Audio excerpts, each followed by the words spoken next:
We gotta get the lighting just right, because we don't want too much lighting, because this is a scary video. Alright, all we need is this little light right here, alright.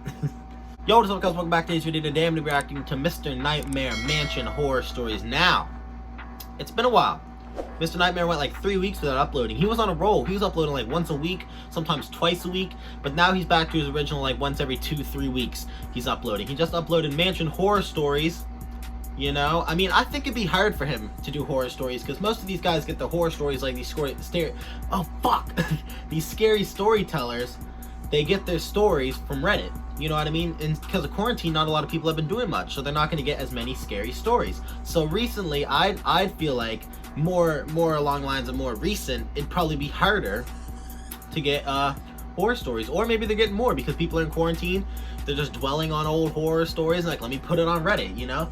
But he released Mansion Horror Stories, and what I'm liking about Mr. Nightmare lately is that he's been uploading a lot of videos, but none of them have been repeats. You know, when you start to run out of ideas, you do part 2s, part 3s, shit like that, you know? Mr. Nightmare has done that before in the past, but it's all been different, you know? Last time was Zoom calls, this time is Mansion Horror Stories, you know? Halloween is coming up awfully quick. I know it's not for another month and a half, more than a month and a half, but it's gonna come up, and he's gonna drop a big banger for that. Bet money, and I'm gonna be all over that reaction. It's been a while since he uploaded one of those 10 scary stories, like volume 8, I think is up next. Last time he dropped one, I reacted to it on my second channel. Link will be in the description to my second channel. Go to oldest video, and it should be the one. You know what I mean? But he does that like sometimes where he just releases a huge like 30 to 40 minute long compilation of just straight horror stories that have no correlation to each other, and it's just straight scary stories. And he does, and I think up next is volume 8. The last one I reacted to is volume 7. It's on my second channel, like I said, link in the description. Go on that channel, go to oldest video, and it'll be there. Watch it, then subscribe to the channel while you're over there. But yeah, this one's Mansion Horror Stories. It came out like 4 hours ago. I'm a little late to it more than usual, because usually he uploads around this time, usually like 12:31, or anywhere between 11 to 1 he usually uploads. I'm usually up that time anyways, but this one dropped 4 hours ago, and I'm late per normal to it. I'm playing a lot of video games, but yeah, Mr. Nightmare Mansion Horror Stories. Let's jump on into it. This is a unique one too. Like, where do you get mansion horror stories? Where do you find mansions and shit? I gotta turn this up. Ah, you can't see me. There's this abandoned mansion in Toronto that came up in a group chat among my friends. Oh, Toronto, Canada. That's where I'm from. Not Toronto, Canada, but I'm from Canada, bro. I like hearing Canada stories.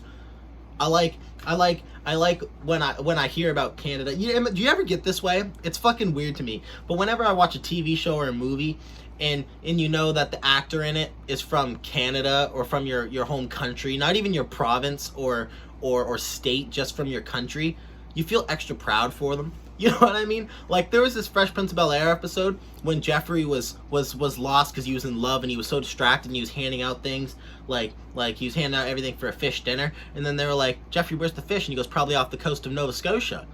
And I was like, hey, I'm from Nova Scotia, and that makes me feel good for whatever reason. You guys get that way? Like, I don't know, that's just weird to me, but I feel like everyone does that. I saw pictures of it through a mutual friend who had recently gone to explore there. It looked immaculate based on the pictures, and we were intrigued to go check it out. Is that the real mansion right there? It was 10 miles north from us. It looked like that the big of a drive wasn't mansion. bad. The mansion sat on a big open grass plain, with pine trees and other foliage surrounding the perimeter of the property, acting as a natural fence or just a wall of privacy from the outside. My friends, who I'll call Chad and Brad for this story, followed close behind me as I led the way up the large gravel driveway towards the front of... Yes, if you want to know, Chad and Brad, they're both heavy alcoholics, 20-year-olds, and finishing the last couple years of college. Probably more because they're dumb and they're frat boys, but yeah, let's just call them that. The unfinished house. By the looks of it, construction on the structure had been abandoned when it was near completion. The outside foundation seemed to be finished. Damn, that would suck. Our mutual friend who found out about the place had told us that he hopped through a back window that was left unlocked. So that's what we looked for. The unlocked window turned out to be in the kitchen. I wonder if this is the real footage. One at a time we squeezed through the window. I wish it crawled up is. the counter and then down to the ground. First impressions in the kitchen, almost immaculate. Minus a few of the cabinet doors sprawled out on the floor as if they had yet to be installed. And just things like sheetrock boards laying around. But everything seemed new, and it was a shame the construction was abandoned. Yeah, The why three would of it us be kind of abandoned, went our bro? own directions in the house. Right before I you're went to done. the That would be living room, which, so again, such a was piss almost off. pristine. It was a huge room that transitioned into the dining room, and then from there, a wide hallway with at least 10 different doors. My friends were already checking out some of the rooms in this hallway. I peeped into each room and realized most of them were bedrooms. At the end of the hall was a 3-door garage.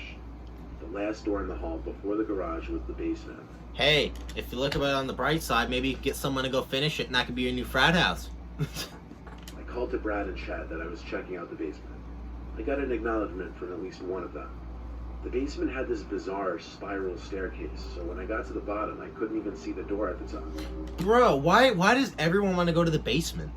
Like, what the fuck? You go to an abandoned house. It's already creepy because it's abandoned. And you're not even with your friends. You know what I mean? You decided to sprawl off on your own, and you're like, my first thought, hey, let me go to the fucking basement. Like, what the fuck? And especially a spiral staircase? No, motherfucker. The best spot to do that, since you got 2 other friends with you, get Chad in the front, Brad in the back, you in the middle. So that way, if someone comes from behind, they're going to hit that motherfucker first. If someone comes up, they're going to hit that motherfucker first, and you're safe. I know it's going to seem a little homo because you're in back of a guy and a guy's in back of you, but you know what? You're going to be safe at the end of the day. There were no windows down there, so besides my flashlight, it was pitch black. It was a completely unfinished basement. Pieces of drywall everywhere, unfinished wood foundation where walls should be. And some weird hobo in the corner that they never seem to get rid There of. were multiple sections down there. It was big enough to fit a basketball court and more. Damn. Then I came across this back room with a few storage containers. I was here to explore after all, so I curiously started lifting the lids off Some the hobo. containers. First The time? first 2 seemed to contain building tools and supplies like wood planks.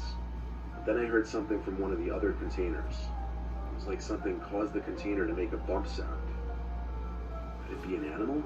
Or was I just hearing things? Please don't go I to went it. to the container and noticed the lid was not sealed on this one, as it wasn't sitting perfectly snug on the top. As I bent over to try and lift the lid, it lifted without me touching it, and I heard a whispering noise. I fell backwards on my hands as this happened, and while I was on the ground, I saw a smiling woman looking at me.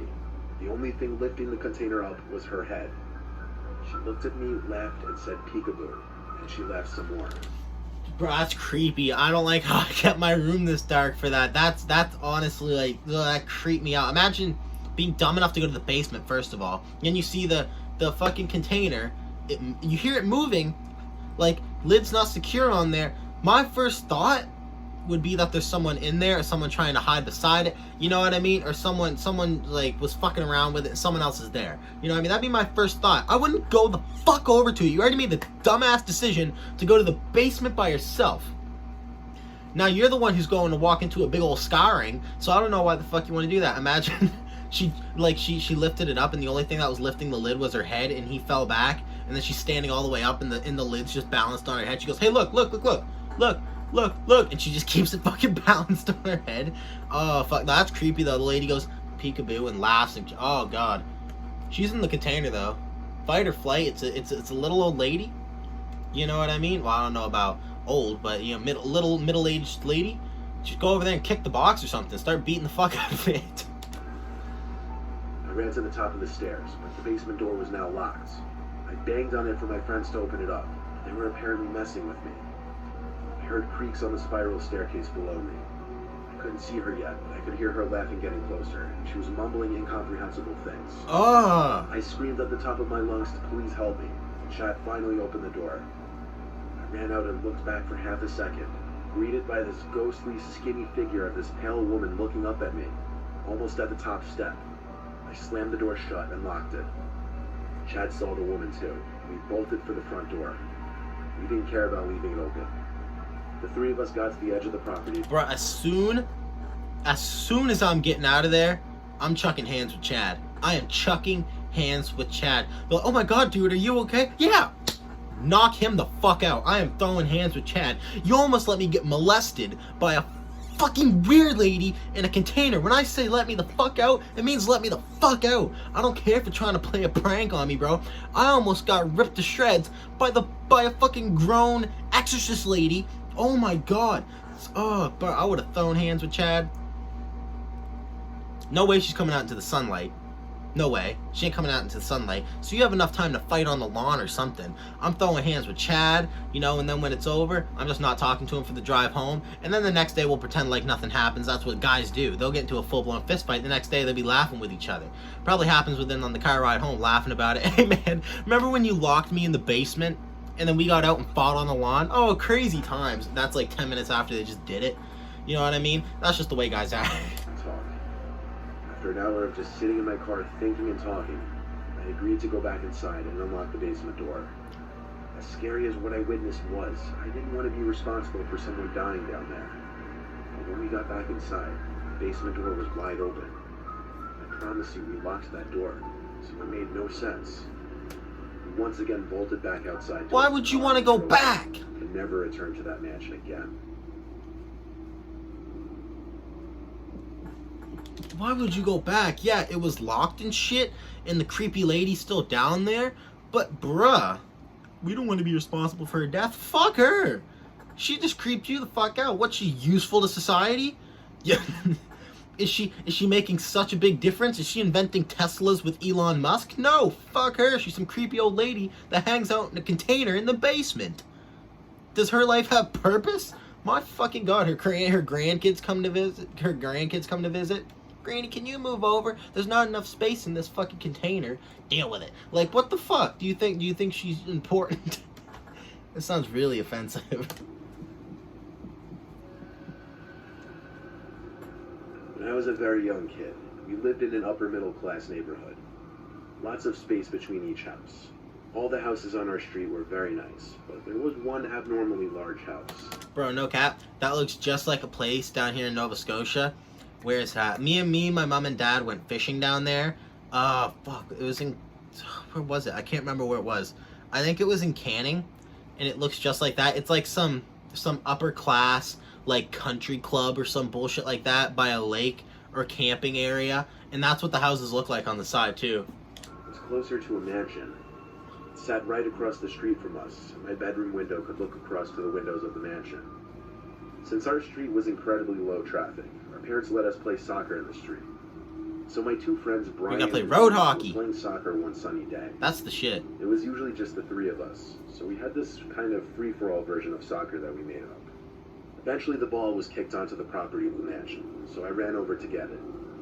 When I picked up the ball, I looked at all the windows to see if the house owner was possibly witnessing me on his property. But at one of the top windows was a young boy who looked to be about our age. I hurried off the property and back to my friends. I asked them if they had ever seen the kid who lives in that mansion. They hadn't. The second time I looked back at the window, the boy was no longer there. It wasn't for a while after that, probably a month, and I was in my room playing Nintendo. Oh, creepy. For whatever reason, I got up to get something, and I looked out my window across to the mansion, and I saw that boy at the window again. He was surely looking at me, all the way from across the street. He kind of creeped me out. Bro, that's some paranormal shit. Little boy looking at you from across the window and shit.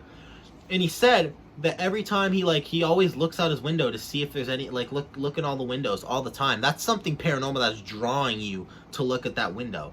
Or look at those windows and shit. Because you always want to see if someone's home. And then this dude just always happens to be staring at you. Or I shouldn't say always. You only see him twice.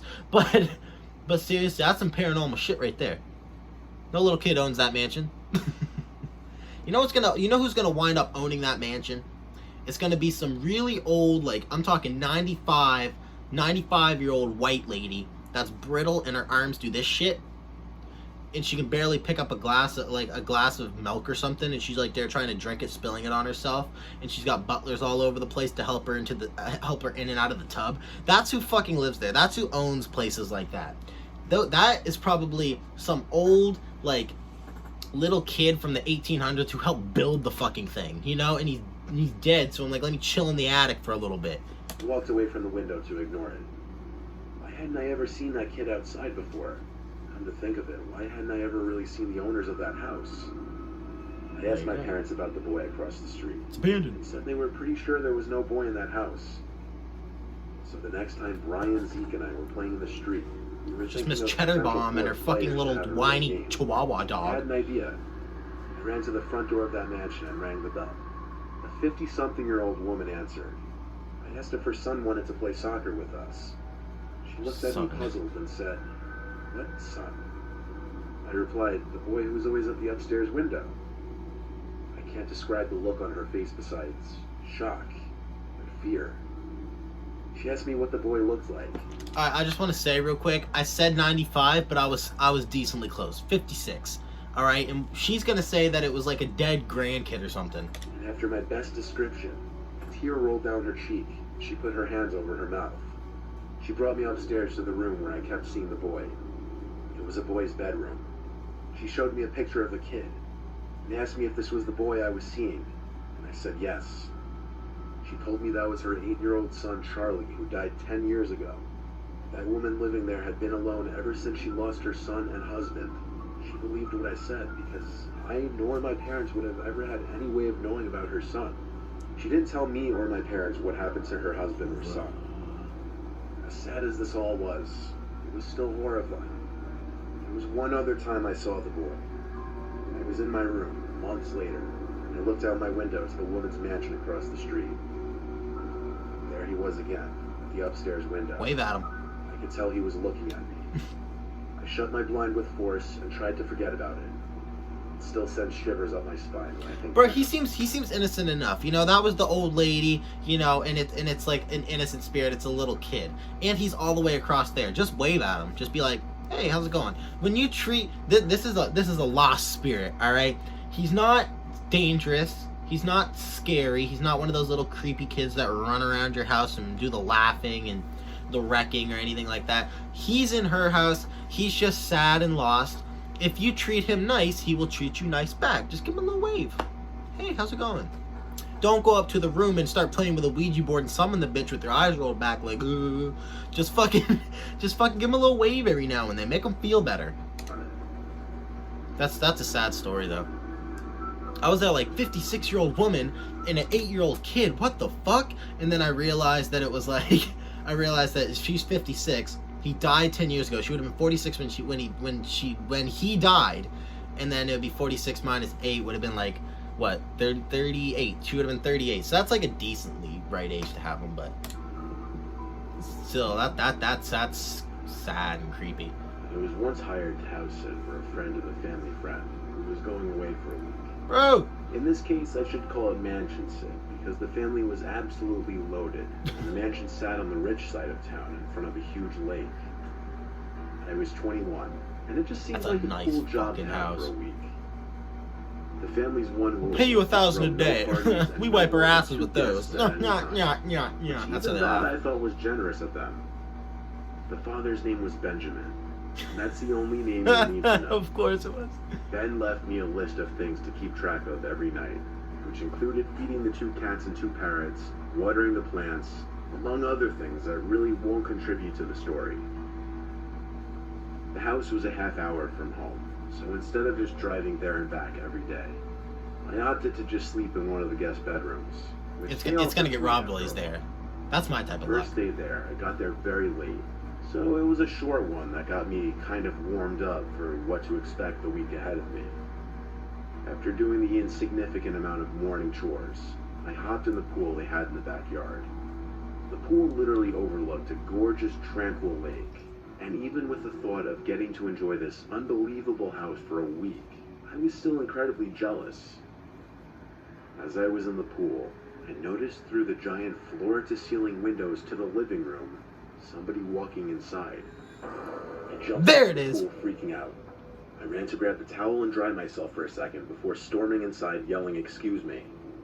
I didn't see anyone in the living room, so I entered the Bro, kitchen. what are you? Look at the size of that house. They're gonna need more than one person to raid that shit. Alright? That if you're talking that level of rich, they're gonna need more than one fucking person to raid that shit. You know what I mean? They probably scoped the place out, looked at the vantage points. That's some GTA type shit. You probably have 5 dudes in there. You're gonna walk in there like Karen with your glasses on, your floppy hat. "Excuse me, I was poolside and I noticed you fuckers breaking into my shit. I'm gonna have to ask you to leave." Dead. They just hit you with a fucking golf club, a mallet, a fucking pool cue for all that matters. You are dead and they're still robbing that shit. It's not yours. Leave. Stay in the pool, act like you didn't notice. No, no, no, no. Even if they come outside, hey you, no, no, no, no, no, no. And then when like if they actually like forcefully walk around and get your attention, just be like,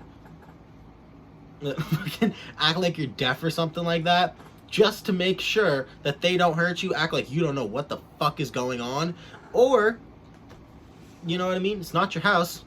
Leave. Run the fuck out of there. Just book it to the neighbor's house. Fuck off. Call the cops. I mean, you know, you want to be able to get a job in the future. You're not gonna call these guys for a reference and be like, yeah, did he do a good job? Yeah, until the place got robbed, he didn't even call the cops. He helped them rob the place and ran away. And there was a fairly large Hispanic woman who looked to be about 35 to 40. She was just standing there as if waiting for me. I asked her who she was and why she was here while trying to keep myself composed and confident. She said in a thick accent that she was the maid who came every day to clean the floors and stuff. Bullshit. She introduced herself as Eliza. Damn it, I want to Consuela. A sense of relief, and introduced myself as Mike, the guy who was house sitting for the week. She spoke in as little words as possible. I don't think her English was too good, but she basically said she was going to clean the floors in the kitchen and living room now. I said that was completely fine and let her do her thing. I asked her how she got in the house, and she said she had her own copy of the key. So that was that. I went back out to the pool for a little longer to let her do her thing. When I got out from the pool, I dried up and took a shower. After my shower, I fed the animals again. The parrots were easier than the cats, surprisingly. Fucking parrots. I didn't see the maid again, but I didn't really want to get in her way and have awkward small talk with someone who could barely speak English anyway. I had a couple friends over that night because everyone was eager to see the place, but I respected their rules of only 2 guests at a time. I gave them the best tour I could. Then we kind of just chilled. That's a nice house. I want a house like that. Pool table and drank a little bit. When I told my friends about the cleaning lady scaring the hell out of me, they both found it insanely suspicious. Like, why wouldn't Ben have told me about the cleaning lady? They brought up a good point, so I shot Ben a text, asking about the cleaning lady. What cleaning He didn't lady? answer right away. You're the cleaning lady, motherfucker. Clean. My friends wanted to sleep over, but I didn't want to push it. I had no idea if they had cameras in the house or not. So they left, and quickly after, I started getting myself ready to lay down. Bro, they're already drinking. Bro, I don't care. Shoot him a text about the cleaning lady. You're suspicious about the cleaning lady now? These guys are fucking drunk. Y'all just sleep on the floor. You be the bait. I'll sleep in another room with a phone ready for the cops, alright? At some point I got a text back from Ben, apologizing for taking so long, and then asking what cleaning lady, with 2 question marks and an exclamation point. I'm sorry the text took so long. Service is terrible on my yacht. Yeah, fucking whatever, Ben. I typed back, Eliza, the Hispanic woman who came by and claimed she was the cleaning lady. That's when Ben called me with a concerned voice. He got more details from me after telling me there was no cleaning lady. That was the whole reason they hired me. Thank you. I felt like I had been taken for a fool. But more importantly, I was terrified that I may not have been in that house alone at that very moment. Ben told me to just hide in a bedroom and that he'd call the police for me. So we hung up, and I waited in the room for the police to arrive. Eliza's I in had that Ben room. on FaceTime when the police arrived, so he could also talk to them. We all looked through the house together, from top to bottom, and we didn't see anyone. I told Ben the lady said she had a spare key, but he said he was confident that that was a lie, because they never made any spare keys. He was confident she simply snuck in when I was in the pool or outside in general. After we were sure there was no one in the house, the police left, but they made sure I locked all the doors and windows before they did so. I spoke with Ben Probably a took, little like, some longer. jewelry It was very or something. comforting, and asked I just hold down the fort and call the police if anything else should happen. We hung up, and I went to bed. I locked the door, of course. I left the air conditioner off so I That's could hear not the any end, is potential it? noises from outside of the room. As I lay awake, subconsciously waiting for a noise, I heard one from under the bed. It sounded like a... Don't tell me the bitch was hiding under the bed and the cops never fucking found that. Oh my god. Imagine. I'm Hispanic, I say. I'm very good at hiding. This fucking pops up from under the bed. With a knife. I want your money. squeak on the wood floor. hopped out of the bed and looked under it. There were two people hiding underneath. One was the lady from earlier, Eliza. The other was some man probably 10 years older than her, with his hand over her mouth. They both locked eyes with me. I screamed and I ran for the door. The moment that it took me to unlock the door and then open They're and both shut fucking it was fat, more stuck than I under was the bed. comfortable with. I'm As I stuck, did, fool. I heard them crawling out for the bed. I ran outside to my car without my shoes and drove down the street, where I called the police, and then I called Ben again. I waited for police cars to pass, and then I followed them. Once again, Hey Ben, fun fact, you know Hispanics are really fucking good at hiding? searched the whole house and found no one. This time I didn't stick around for the night. Ben Yeah, told I me to go home and stay safe. I wouldn't fucking either. Family booked a flight back home the next day, cutting their vacation short. Ah. Intruders were never identified. All that can be speculated is they walked in through the front door while I was in the pool because I didn't lock the door, and that they somehow knew the family would be gone. No further info is known. I'm telling you, that's a place they scout. That's a place they scout. But man, that's some creepy shit. Hope you guys enjoyed the video. Make sure you like, subscribe. Any other horror story channels you want me to react to, leave in the comments down below. I'll try to get around to doing it. I can't remember, but there was this one comment that said that this guy, I can't even remember his name. He said he was very good, because I said Mr. Nightmare is the king of scary stories. He said, no, this guy is. And I think he has more subscribers than Mr. Nightmare. I think he has like 6 million. But he only uploads like once every 2 months or something, and I can't fucking remember his name. But I subscribe, turn on post notifications, never see him upload whatsoever. But if there's any other horror story, scary storytellers you want me to react to, leave in the comments down below. Hope you guys enjoyed. Make sure you like, subscribe, and peace.